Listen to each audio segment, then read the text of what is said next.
Si l'Europe, malheureusement, a manqué d'ambition, il est grand temps pour elle de sortir de sa naïveté et assumer son rôle de grande puissance. Car si aujourd'hui on doit envisager notre défense de façon plurielle, les aspects militaires sont essentiels, mais les aspects aussi digitaux, d'intérieur, de justice, de renseignement sont tout aussi importants et nécessitent d'avoir une gouvernance solidement organisée. On parle de 17 milliards sur 25-29, c'est beaucoup, c'est immense, c'est énorme, mais 17 milliards c'est encore beaucoup plus si on le dépense mal.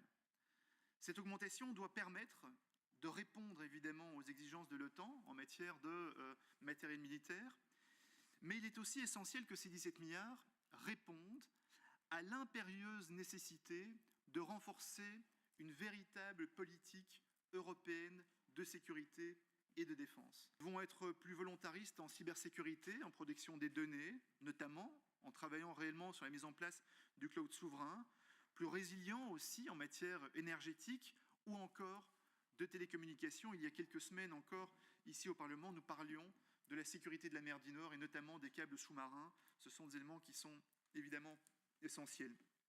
L'OTAN, et vous l'avez dit, Monsieur le Ministre, à quel point l'OTAN est un axe fondamental dans la politique de défense de notre pays.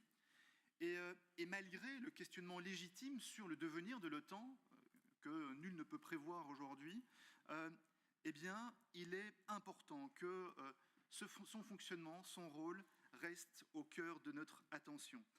Notre pays est le pays hôte des institutions politiques et militaires de l'Alliance et nous devons prendre notre engagement très au sérieux. Nous devons évidemment être un partenaire loyal, mais j'ai déjà eu l'occasion de le dire, loyal, mais aussi, c'est fondamental, un partenaire respecté.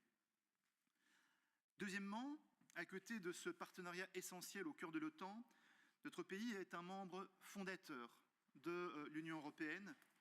Et donc, pour être un partenaire respecté, nous avons absolument besoin d'une défense européenne plus solide, une défense européenne mieux coordonnée et aussi une défense européenne plus concertée.